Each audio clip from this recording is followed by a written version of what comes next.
Amen.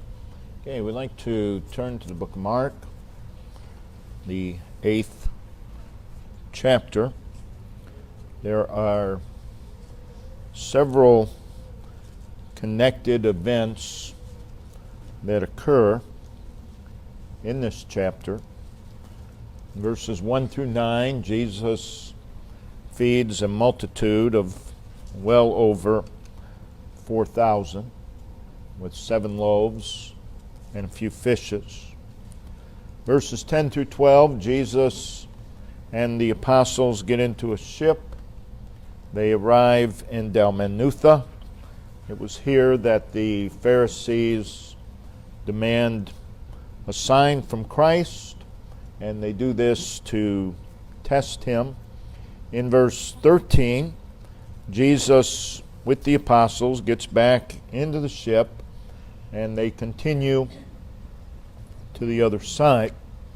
And what transpired there is recorded in verses 14 through 21. In verse 22, they arrive in Bethsaida, and what transpired there is recorded in verses 22 through 26, where you have the miraculous healing of a blind man. In verse 27, Jesus and the apostles arrive in Caesarea Philippi, and what happens there is recorded in verses 27 through verse 38. And what you see there is Jesus instructs the apostles of difficult days ahead, that he would be crucified, and that they needed to have a right perception of him and their purpose in life as it relates to him. Again, these events are not random. Events never are. They are all connected, and they are for the purpose of bringing the apostles to a clear perception and understanding of Christ and their lives relating to him.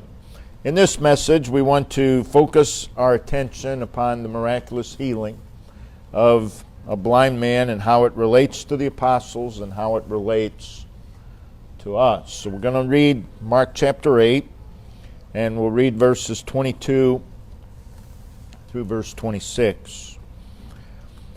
And he, Jesus, cometh to Bethsaida, and they, the people of Bethsaida, bring a blind man unto him, and besought him to touch him.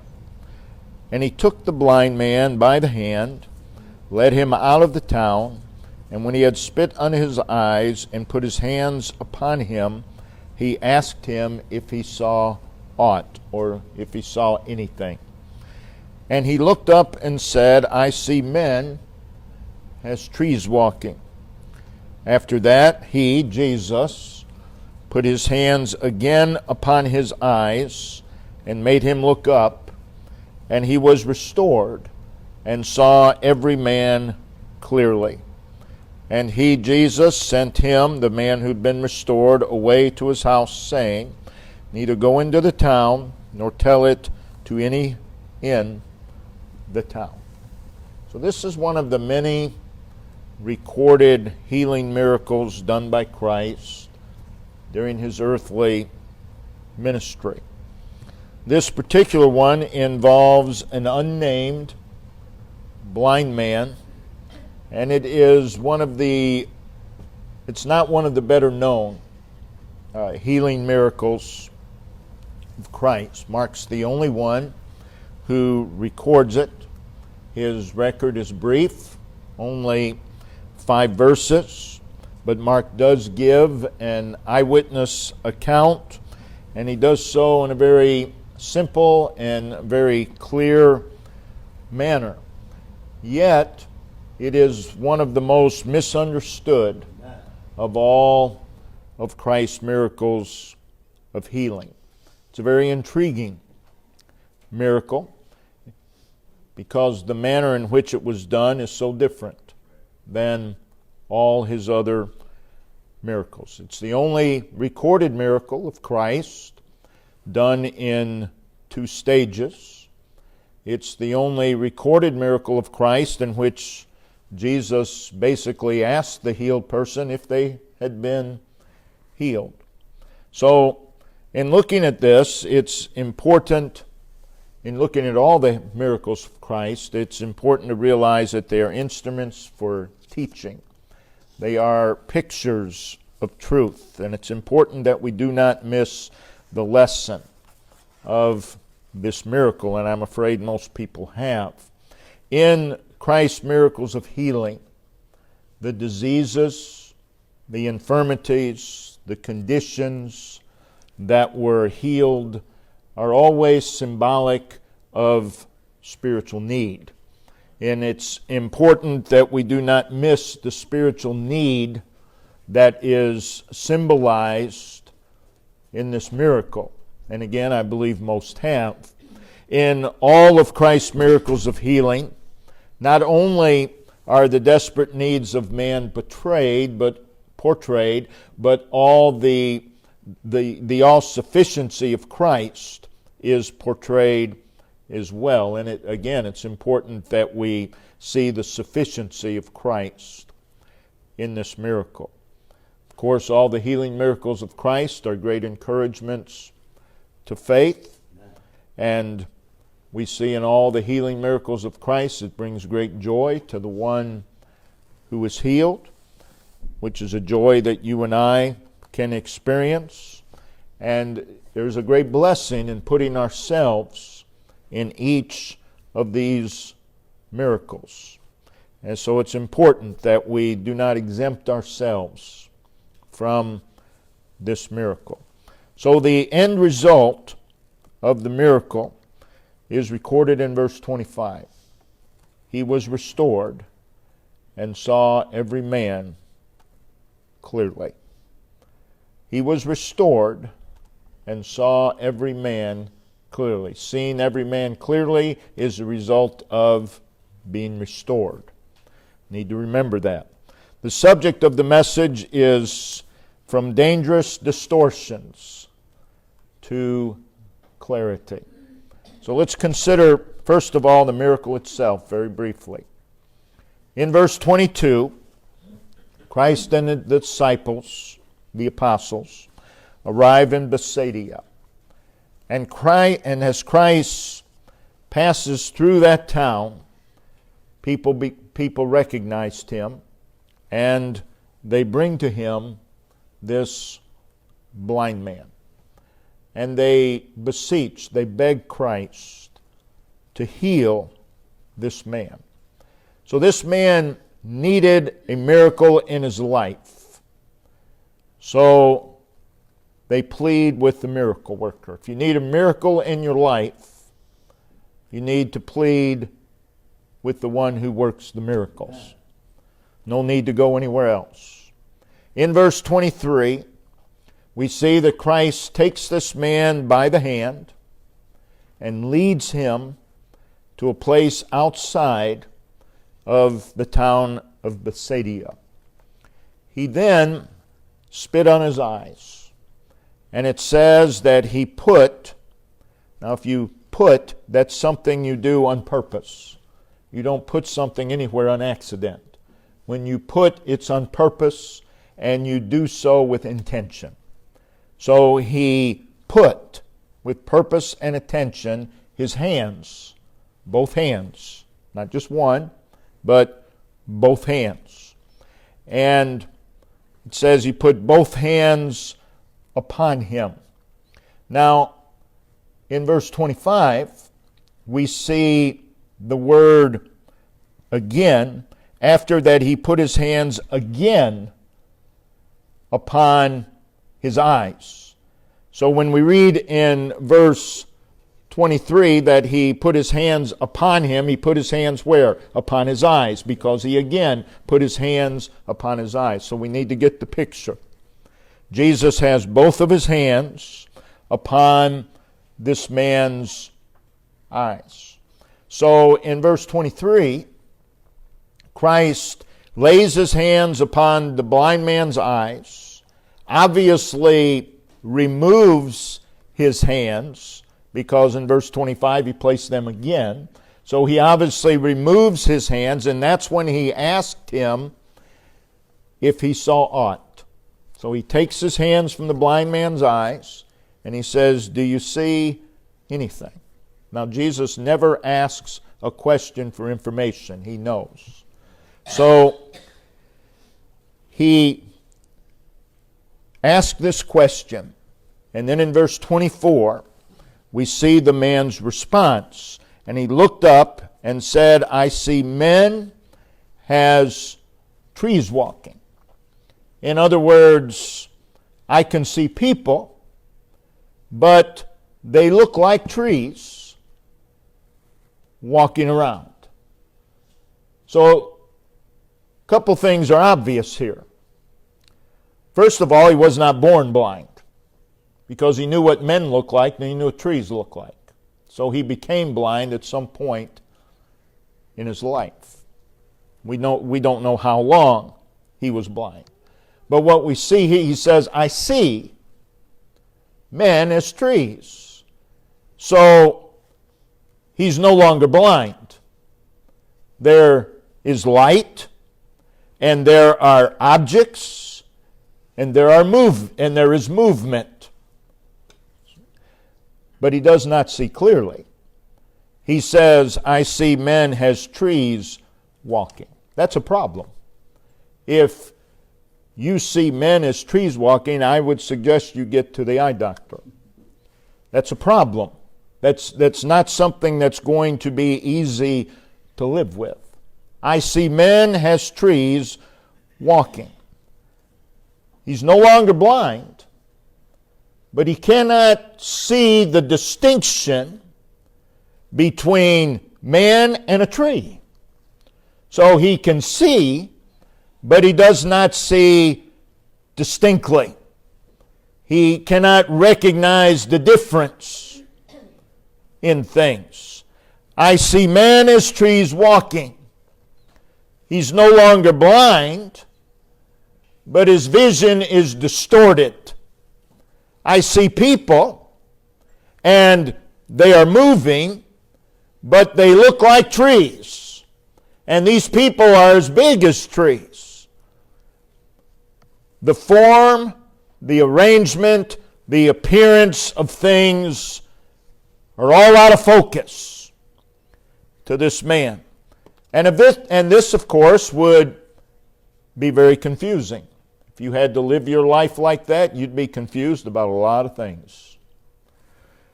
You can't tell the difference between a person and a tree, you're going to be confused about a lot of things. Again, he's no longer blind. He's no longer living in complete darkness, but he has a serious sight impairment. Notice in verse 25, he, Jesus, put his hands again. Thank God for his again. Again and again and again and again. But we see here he put his hands again upon his eyes. That is, just like he did in verse 23. He puts his hands upon his eyes, and then it says, and made him look up. I believe what that means is he actually tilted this man's head back, directing his gaze in a specific direction upward. And then we read, and he was restored. He was fixed. The result, and saw every man clearly. He now sees accurately. He now sees distinctly. He now sees without distortion. He can now distinguish between a man and a tree. There's no distortion. And all the joy that he must have had in his heart. There's now a new beauty in his life. The entire landscape of this man's life has now been changed. He now has a different perspective. in life. His whole thought process is changed. When you can't distinguish between a man and a tree, you're going to have some serious thought problems as well. This man's thought process has now been changed. His attitude has been changed. His whole manner of living would now be changed. So in this particular healing miracle, Jesus varied in his manner of healing from his previous healing miracles by healing this man in 2 stages. He heals him in 2 stages. So with that in mind, be sure of this. Jesus deliberately healed this man on purpose in 2 stages. Jesus touched this man's eyes twice before he saw clearly. But be sure of this.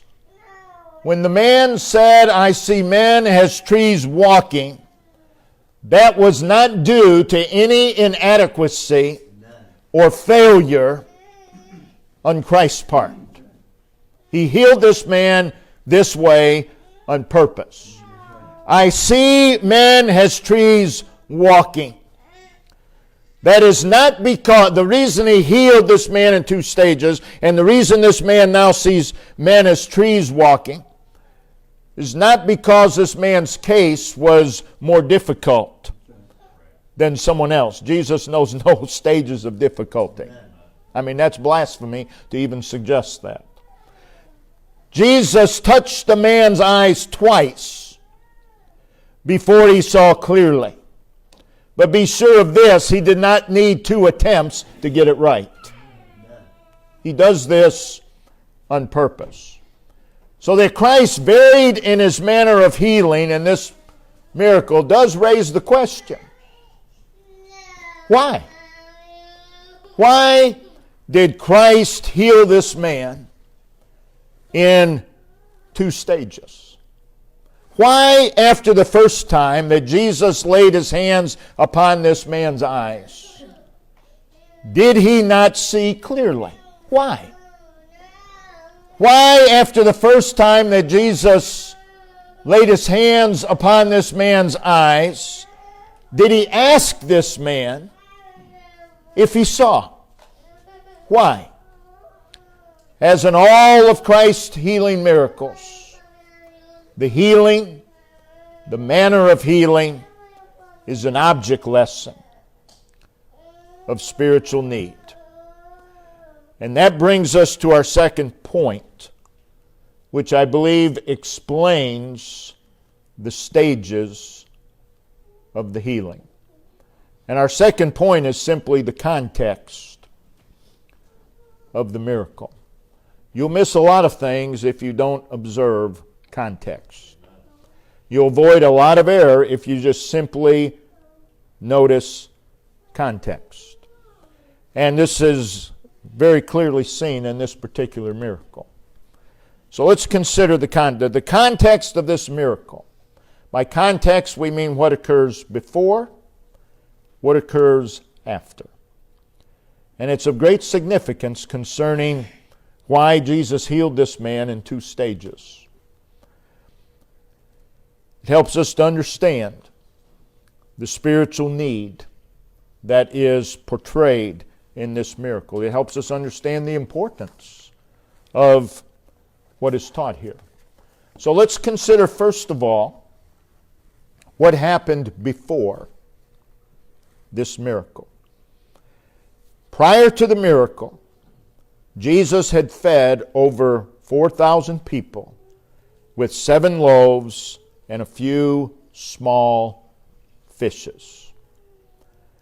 That should have been a clear manifestation to the apostles of the insignificance of the material, and that Christ is able regardless of the material. Following that miracle of feeding, Jesus entered into a ship, it says, with his disciples, and they came unto the parts of Dalmanutha. While there, the Pharisees came to Christ seeking a sign from heaven. That is, prove to us that you are Christ. Do so by showing us a physical sign. What are the Pharisees focused upon? The temporal, the material. Jesus leaves the Pharisees, he and the apostles. They get back into the boat to finish their journey. It was at this time that the apostles realized that they had forgotten to bring bread and that they had but only one loaf between them. Now that shouldn't have concerned them considering what they just experienced. But they began to worry about this. We've only got one loaf of bread. Christ, speaking to them in the boat, verse 15, said, "Take heed, beware of the leaven of the Pharisees." Remember, the Pharisees had just asked Jesus, basically demanded him, show us that you are the Christ by giving us a temporal sign. And now Jesus says, beware of the leaven of the Pharisees and of the leaven of Herod. In verse 16, the apostles begin to reason among themselves. That can be very dangerous. And they arrive at a wrong conclusion. They say the reason Jesus said, beware of the leaven of the Pharisees, it's because we have no bread. Because he meant, and they based this simply upon the fact that he used the word leaven. They thought and assumed that he was rebuking them for forgetting bread. Now, I mean, that's just utterly ridiculous because of what just happened. The miracle of the feeding. So, with that in mind, where are the minds of the apostles? Upon the material. Upon the physical. So much so that they completely miss what Christ is telling them. They've missed it completely. Christ then proceeds, verses 17 through 21, to ask them 9 questions. You can count them. There's 9 there. 9 questions. For time's sake, we're not going to go through them. But what he says in effect is this: I have been teaching and preaching to you all this time, and you still do not understand. I have been preaching and teaching to you all this time, manifesting myself by miracles, and you still don't get it. You are troubled because you have only one loaf. And yet, you have just witnessed 2 miracles, the feeding of the over 5,000 and the feeding of over the 4,000, which prove the insignificance of loaves and prove the insignificance of fishes. And then he closes with the question in verse 21, how is it that you do not understand? How is it that you don't get it? That's a good question to all of us, because there's many things very plain that you and I have not gotten yet. So what was their problem here? Well, they had a perception problem. They were lacking in spiritual understanding. The blind man could not make a distinction between men and trees. These apostles, they cannot make a distinction between the spiritual truth of Christ and material bread. They failed to make that distinction. So the issue here with the apostles is one of clarity and distinction. He's saying to them, after all this time with me, and you still have a distorted view. So with those words clearly, freshly upon their minds, the very next thing we read is in verse 22. This blind man is brought to Christ. And Christ would use this occasion, I believe, to present a picture of the apostles. He would use this blind man, and basically he's saying, see this blind man? He's you. He's you. And the two stages would give us these two pictures. Christ healing the blind man in the manner that he did is a picture of the apostles' own desperate need. When Jesus in verse 23 asked this blind man if he saw aught or anything, and the blind man replied, I see men as trees walking. Jesus is saying, are you seeing this? Are you hearing this? This is you. You are just like this man. You see men as trees walking. You do not see clearly. You do not understand. This is you. When the blind man said, I see men as trees walking, it was as if Christ was holding up a mirror to the apostles. This is you. This is where you are. This is the spiritual condition that you are in. When that blind man said, I see men as trees walking, it was as if Christ was saying to his own, this is you. Your perception lacks clarity and lacks definition. I see men as trees walking. And just as this blind man did not have enough sight to be able to distinguish between one thing and another, so it was with these apostles. This was the spiritual condition that they were in. When this man said, I see men as trees walking, Jesus is presenting not only a picture of the disciples at that time, but also the condition of many of God's people today. I see men as trees walking. Now think about that. To continue in that state would bring difficulties, would bring struggles, would bring dangers to this man's life. I see men as trees walking. To continue in that state would bring about confusion and uncertainty. Is that a tree or is that a man? I really can't tell. It's going to create a lot of uncertainty and a lot of confusion, which is going to result in poor judgment.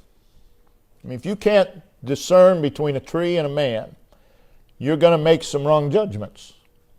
You're going to make some wrong decisions. You want to know why so many of God's people make foolish decisions? Because they cannot see distinctly. They cannot distinguish between one thing and another. They cannot distinguish between spiritual and material. They're just like this blind man.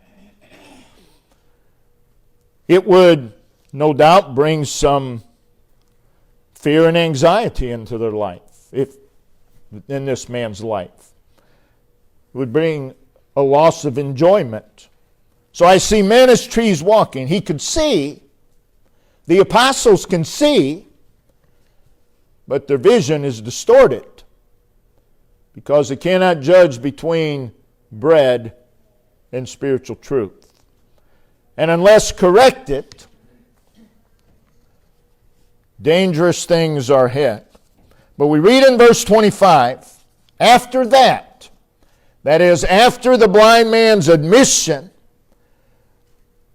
of not being able to see clearly and distinctly, he, Jesus, put his hands again upon his eyes, made him look up, and he was restored, and he saw every man clearly.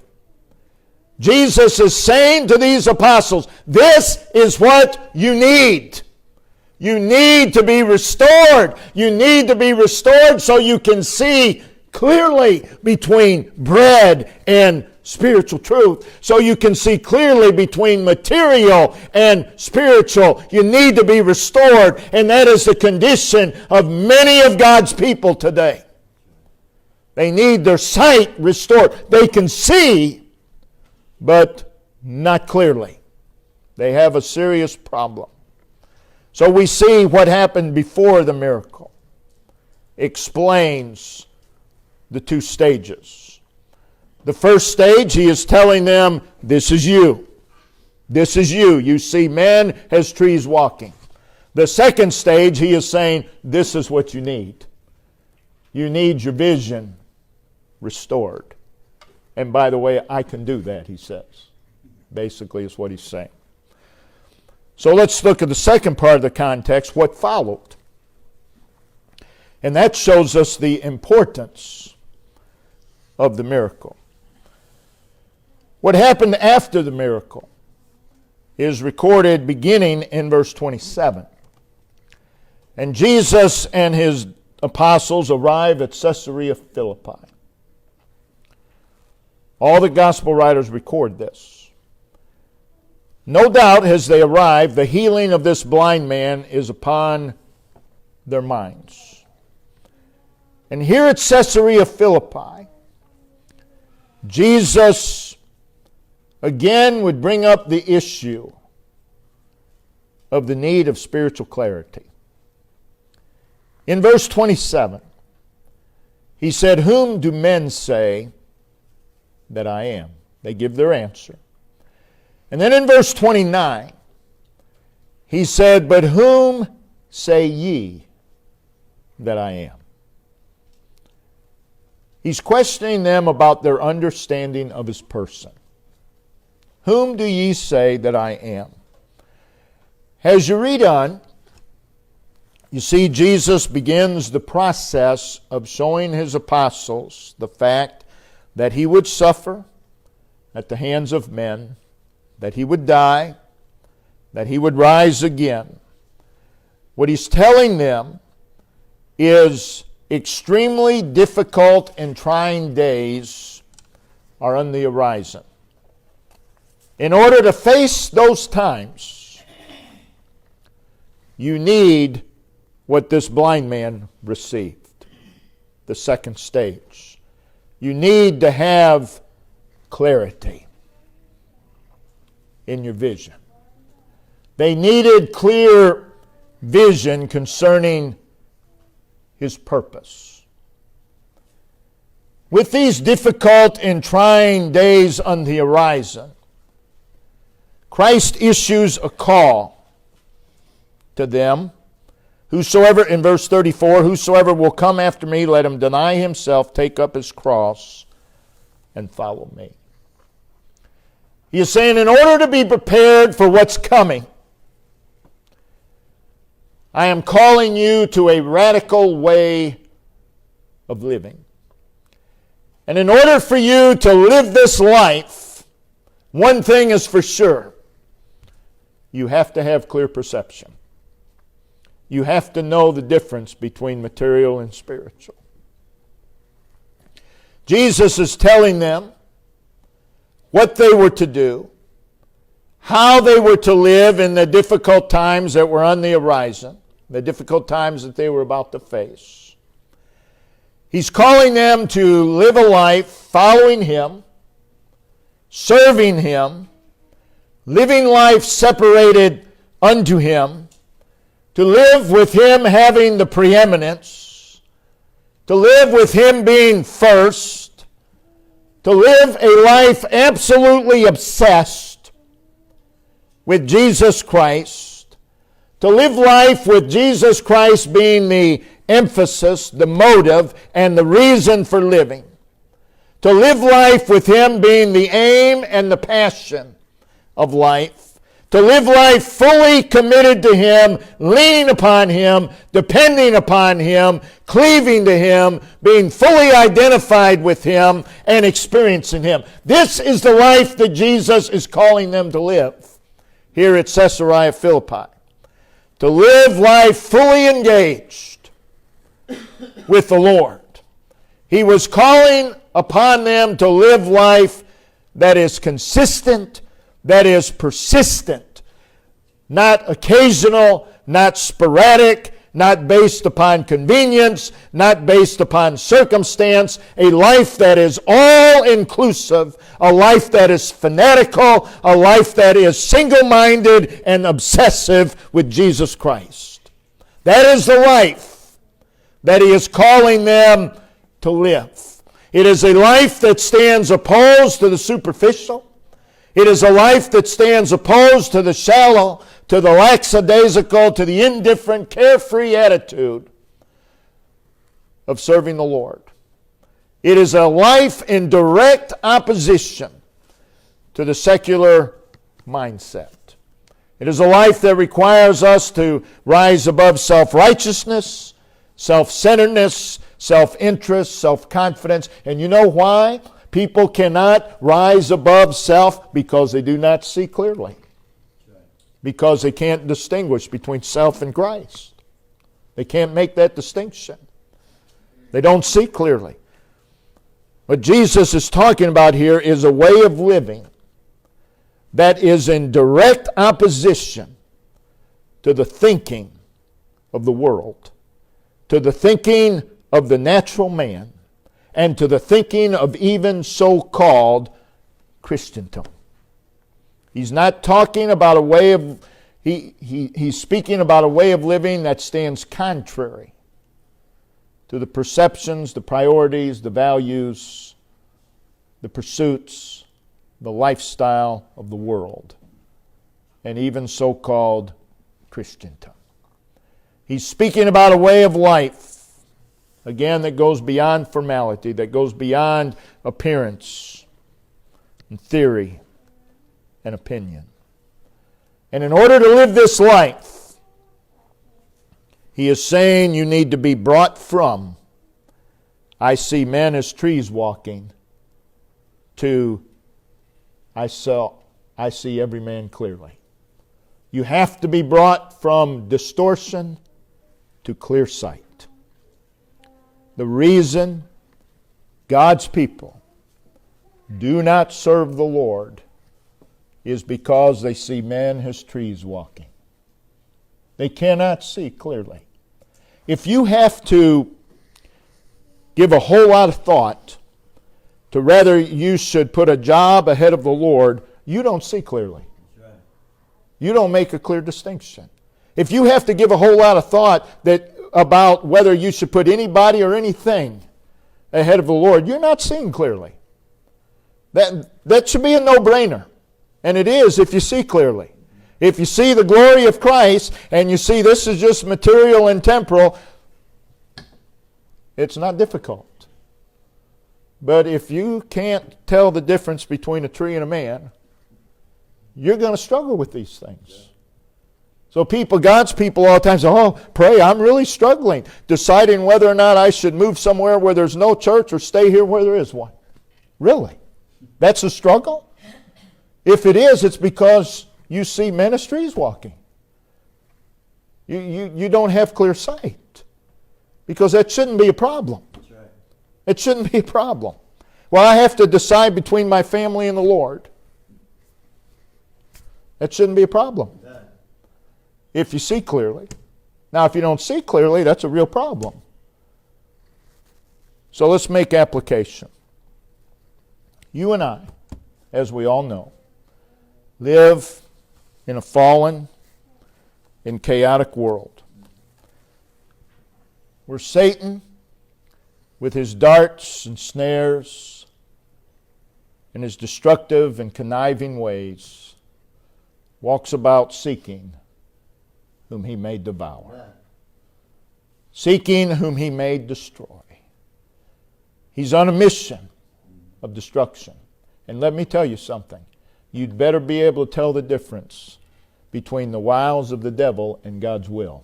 That's right. You better be able to see clearly, or you're doomed. The forces of hell have unleashed their fury. It's always been so, but it's ever increasing. Against the cause of God, against the people of God, and against the churches of God. You had better be able to see clearly. We live in the last days. We live in a postmodern world, a postmodern society and culture that considers God to be a nuisance. The world looks at God as a nuisance. And the absolute, immovable, unchangeable, unaffected, inflexible message of the Word of God is looked upon as utter foolishness. And God's order, and God has an order, Amen. has been and is continually and blatantly ignored and rejected. And as a result of all of that, the dysfunctional has become the norm. That's the days in which we live. Good is considered evil. Evil is considered good.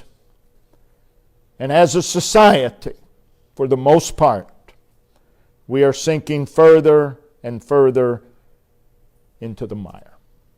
You had better be able to see clearly if you're going to serve the Lord in these days.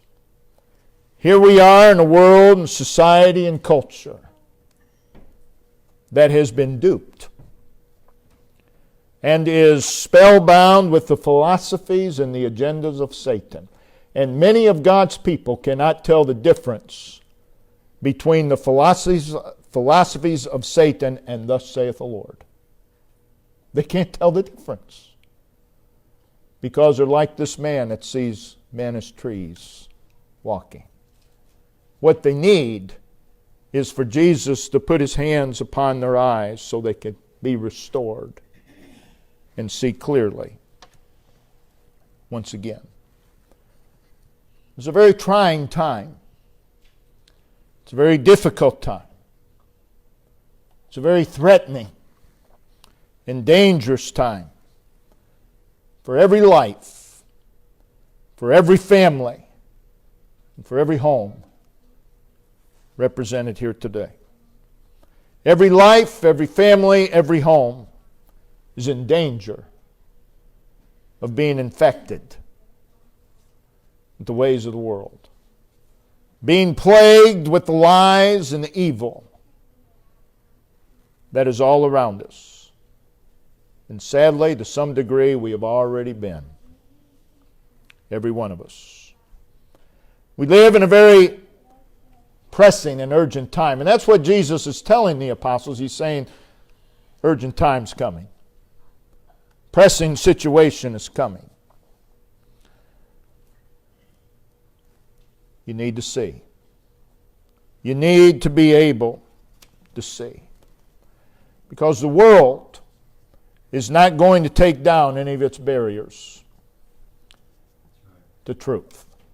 They're not coming down. New barriers are being erected. And the world is not going to become more tolerant and accepting of the ways of God. It's not going to happen.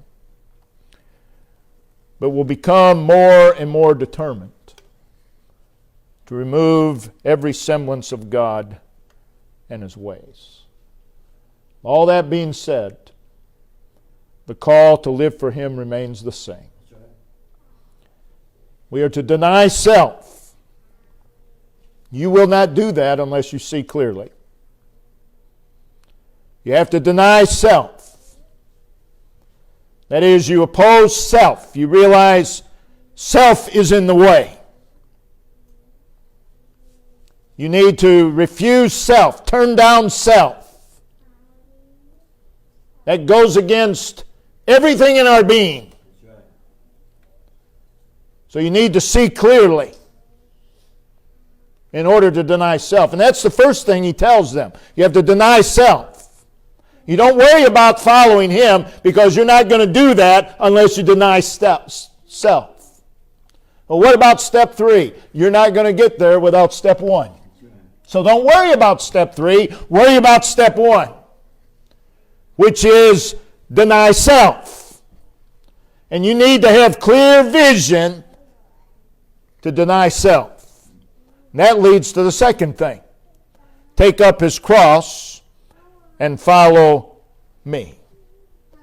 Now the cross was an emblem of hatred, ridicule, mockery, rejection. If you were nailed to a cross, you were thought to be the scum of the world.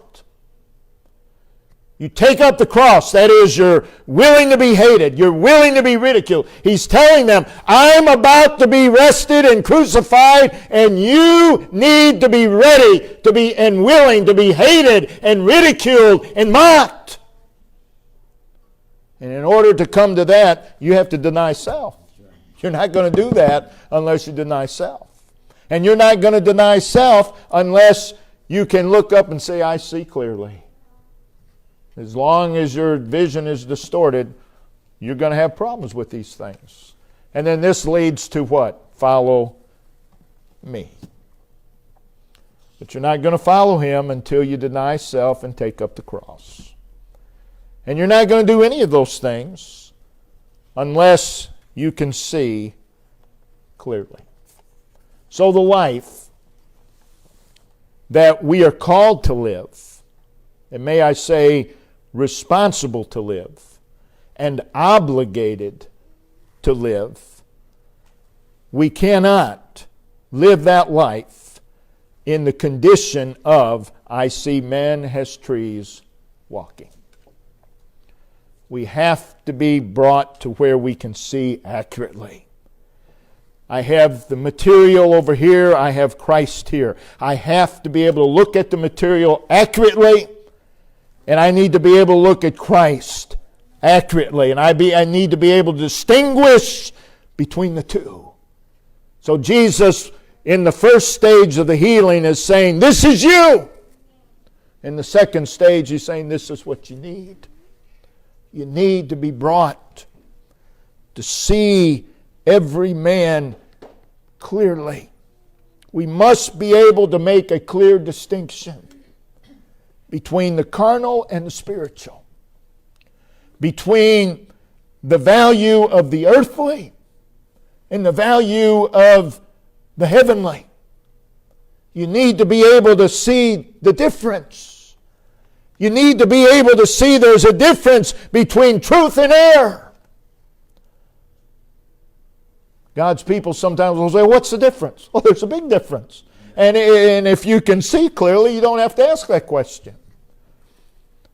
You have to be able to see clearly the difference between the main thing and the minute thing. We have a problem there. We have a problem sometimes seeing the difference between the minute thing and the main thing. And may I say, the main thing is always the Lord. Amen. That's always the main thing. Need to be able to distinguish between the Lord's will and self-will. Need to be able to see clearly to be able to do that. So if we're going to live the life that we're called to live, our will cannot be divided between two masters. Our hearts must be fully engaged for the Lord. We must get beyond, I see men as trees walking. We must get to the point where it says, I can see clearly. I can see clearly. Oh, to be able to see clearly between the temporal and the spiritual. To be able to see clearly between the material and Christ.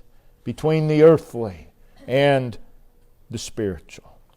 And if we cannot see clearly, this explains why so many of God's people live in confusion and uncertainty. You don't have to live that way. There's no need for a child of God to live in confusion and uncertainty. And if you see clearly, you won't live in uncertainty. There are many who are overwhelmed and they're unsettled about almost everything. It's because they don't see clearly. They don't see clearly. Anybody who believes, child of God, well, after this election, things are going to get better. Are you that blind? You can't tell the difference between the Lord and a politician? Need to see clearly. I don't care what side of the aisle it is. Doesn't matter. Doesn't matter. They're not going to fix the problem. Because the problem, they don't even know the problem. That's right. If you don't know the problem, you can't possibly know the solution. And they don't know the problem because they're not spiritually minded. Need to be able to see clearly. The reason so many of God's people lack good judgment is because they cannot see clearly. So we need to put ourselves in the place of this miracle. We can see. Being saved, you and I can see. Our eyes have been opened. But let's face it, sometimes we don't see clearly. Sometimes it's as men as trees are walking. And Jesus touched this man's eyes the second time, and he said, I see clearly. And that's Jesus saying, this is what you need. This is what you need. You need to be brought to clear vision. So God help us that the Lord would work a miracle in our lives, that He would cause us to see clearly. Amen. And whatever situation we're faced with, it doesn't matter. Whatever the situation be, we need to pray, Lord, help me not to just see men as trees walking. Help me, Lord, to see clearly. Put your hands upon my eyes. Cause me to see that I can make a distinction between you and the world. Brother Ben, if you come and lead us in verse song, let's all stand and we'll sing a verse of song.